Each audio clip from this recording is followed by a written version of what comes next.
고무나무 키우시는 분들 많이 겪는 고초죠. 이 떡갈비 고무나무 잎이 전체적으로 노랗게 색깔이 탈색돼가는 모습, 그리고 잎이 쭈글쭈글합니다. 그 원인이 뭘까?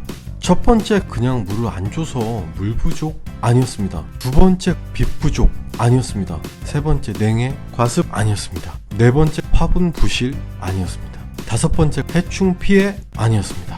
전부 아니었습니다. 그럼 대체 이 떡갈비 고무나무를 아프게 하는 이 원인은 대체 뭘까요?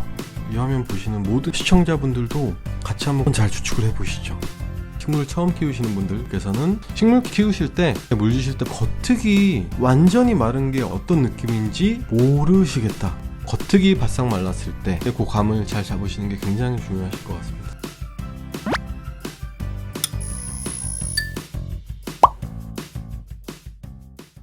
안녕하세요. 한국식물관리의 김현웅 매니저가 또 돌아왔습니다. 지난주 1293분, 그리고 현재 1733분, 한 주 만에 지금 440분 구독자가 새로 늘어나는 어마어마한 쾌거를 이뤘습니다. 시청자분들, 구독자분들 진심으로 깊이 감사드립니다. 10,000명 얼마 안 남았습니다. 한국식물관리의 아픈 식물 상담 솔루션을 위해서 인천 쪽으로 이동 중입니다. 을에 보내주신 사진을 봤는데 너무너무 유명한 식물, 고무나무 중에서 너무 유명한 떡갈비 고무나무입니다. 오늘 영상은 정말 반전에 꼬리를 무는 그런 영상입니다. 어떤 스릴러 영화보다도 반전이 많습니다. 이 화면 보시는 모든 시청자분들, 집사님들도 같이 한번 아픈 식물 원인이 뭘까 고민해보시고 추리를 해보시는 게 재밌고 훨씬 더 도움이 될 것 같아서 지금부터 실제 의뢰인분께서 의뢰주셨던 그 식물 모습과 그 환경, 자리, 의뢰인분께서 어떻게 그동안 물 주고 관리하셨는지 그 설명을 다 드리고 화면을 보여드리겠습니다. 떡갈비 고무나무를 보고 있습니다. 제가 사진에서 봤던 모습 그대로였습니다. 잎이 전체적으로 노랗게 색깔이 탈색돼가는 모습이었고요. 자세히 보이실지는 모르겠는데 잎이 쭈글쭈글합니다. 고무나무 키우시는 분들 많이 겪는 고초죠. 잎이 쭈글쭈글 잘 안 펴지고 오래된 잎들도 잎이 계속 쭈글쭈글하고 새로 나온 잎들도 쭈글쭈글하고, 그래서 저는 이거 너무 간단하구나, 잎이 쭈글쭈글 잘 안 펴지는 거 봐서는 햇빛이 안 들고 어두운 자리구나, 광량 부족이구나. 고무나무를 비롯해 대부분의 관엽식물들이 입이 이렇게 크고 넓은 아이들, 잎이 쭈글쭈글 잘 안 펴지는 이유가 대부분 광량 부족이 굉장히 많았습니다. 광량 부족 아니었습니다. 제 예측이 틀렸고요. 자리가 너무 좋죠. 슈퍼 울트라 초A급 자리입니다. 빛도 들고 베란다 유리를 통해서 한번 필터가 된 너무 좋은 채광이었습니다. 식물 키우기에 더할 나위 없이 좋은 자리죠. 그리고 설령 저 커튼을 치셨더라도 저 커튼이 완전 암막 커튼이 아니고 반투명한 커튼이라 너무 좋죠.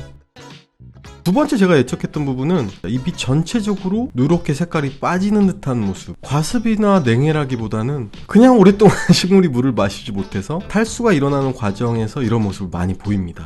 오랫동안 물을 마시지 못하고 탈수가 일어났다면 영양분 흡수도 동시에 안 됐기 때문에 잎이 저렇게 색깔이 연하게 빠지는 그런 모습을 보입니다.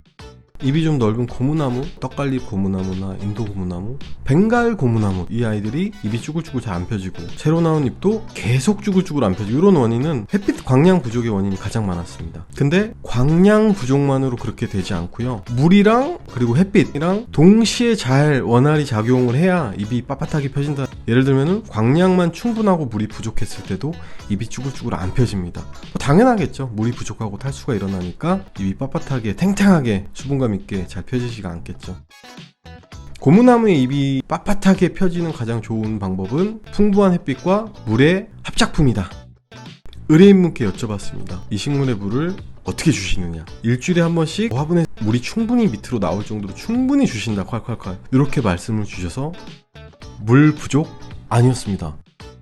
저렇게 햇빛은 충분하죠. 밑으로 물이 콸콸콸 나오게 정성껏 물을 주셨고, 자리가 너무 좋음에도 불구하고 근데도 잎이 쭈글쭈글 계속 안 펴지고 전체적으로 탈색이 난 부분, 저는 식물이 물을 잘 올리지 못하는 상황이라고 당연히 판단을 했고요.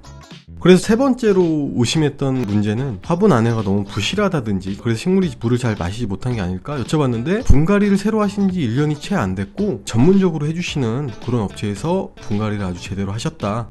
화분 내용물이나 그런 구성도 꽤 알차게 잘 분갈이가 된 것처럼 보였습니다. 그리고 화분을 들어봤을 때 저 화분 크기에 비례해서 무게감도 어느 정도 괜찮았고요. 묵직하니 분갈이의 문제는 아니라는 생각이 들었습니다. 흙도 충분히 촉촉히 젖어 있었고 양분이 부족하다든지 영양제가 부족해 보이지도 않았습니다.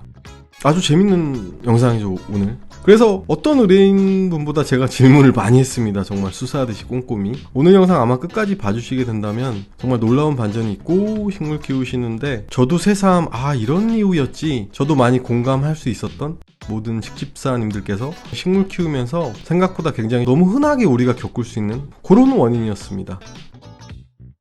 네 번째 가능성, 과습 전혀 아니었습니다.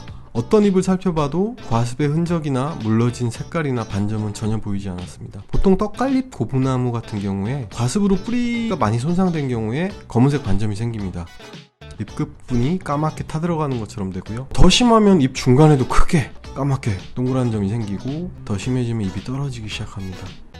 지금 제가 의뢰인분과 얘기를 하다가 조금 깜짝 놀라는 점이 있습니다. 겨울철에 물을 어떻게 주시나요? 일주일에 한 번씩 밑으로 나오게 잘 주고 계십니다. 근데 그냥 찬물을 주셨다고 합니다. 그래서 아마 뿌리가 냉해로 손상된 것은 아닌가 이렇게 판단이 들었습니다. 근데 그게 이 고무나무의 문제의 주 원인은 아니었던 것 같고요. 냉수를 계속 줘서 뿌리가 냉해를 입고 손상되면은 과습과 비슷한 증상이 나타납니다. 과습, 냉해 아니었습니다. 제가 의심한 이 가능성 전부 아니었습니다. 그럼 대체 이 떡갈잎 고무나무를 아프게 한 이 원인은 대체 뭘까요? 제가 저 화분에 물을 충분히 주고 저렇게 끌고 오면서 그 미스테리한 원인을 알아냈습니다.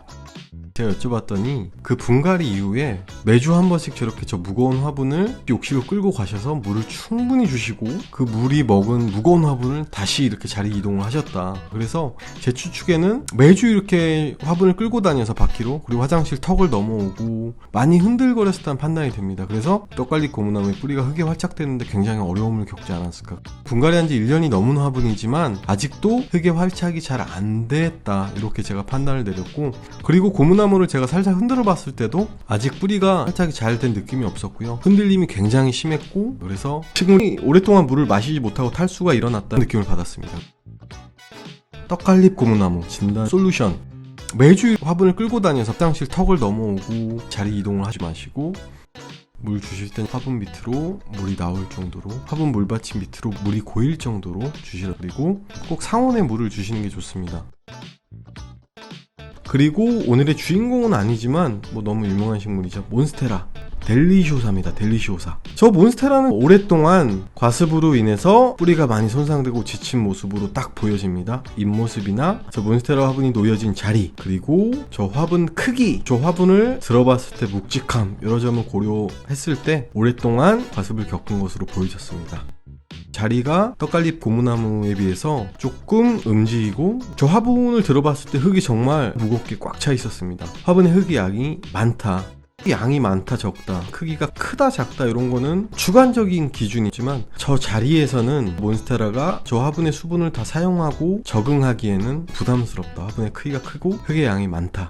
그래서 물을 좀 줄여주시는 방법을 권유드렸고요.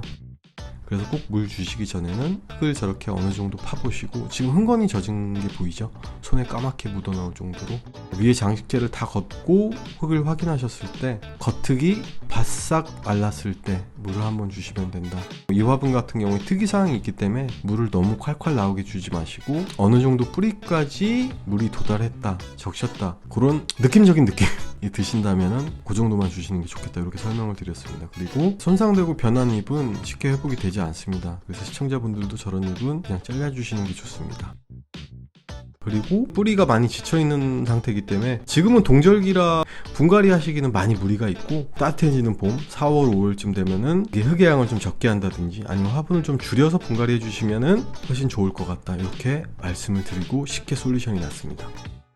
의뢰인분과 제가 얘기를 나누다가 식집사님들, 시청자분들께 들려주고 싶은 또 놀라운 얘기가 있었는데요. 제가 겉흙이 말랐을 때 물을 주시면 된다, 이렇게 말씀을 드렸을 때 그 의뢰인분께서 이런 대답을 해주셔서 저도 깜짝 놀랐습니다. 저는 지금까지 겉흙이 완전히 마른 게 어떤 모습인지 어떤 느낌인지 보신 적이 없다, 그리고 그 느낌을 모르시겠다, 이렇게 말씀을 주셔서 식물을 처음 키우시는 분들께서는 충분히 그런 고충이 있을 수 있으시겠다, 이런 생각이 새삼 들었습니다. 겉흙이 바싹 말랐다 이렇게 표현하는 경우는 손으로 위에 장식재를 다 파고 그 상토를 만져봤을 때 손에 묻는 게 거의 없고, 손을 이렇게 털었을 때 아무 색깔이 남지 않는, 이렇게 생각하면 쉬울 것 같습니다. 요 흙을 충분히 만지고 손을 씻지 않고 털었을 때 그 손으로 내가 과연 빵이나 과자를 먹을 수 있을까? 겉흙이 정말 바싹 말랐다고 판단이 되는 경우는 먹을 수 있을 것 같습니다. 그래서 식물 키우실 때 겉흙이 바싹 말랐을 때, 흙의 2-3cm 부분을 팠을 때 바싹 말랐을 때, 물 주실 때 그 감을 잘 잡으시는 게 굉장히 중요하실 것 같습니다. 네, 오늘도 긴 영상 봐주셔서 너무 감사드리고, 다음 주에도 더 재밌고 유익하고 행복한 영상으로 또 돌아오겠습니다. 여러분, 고무나무들도 잘 키워요.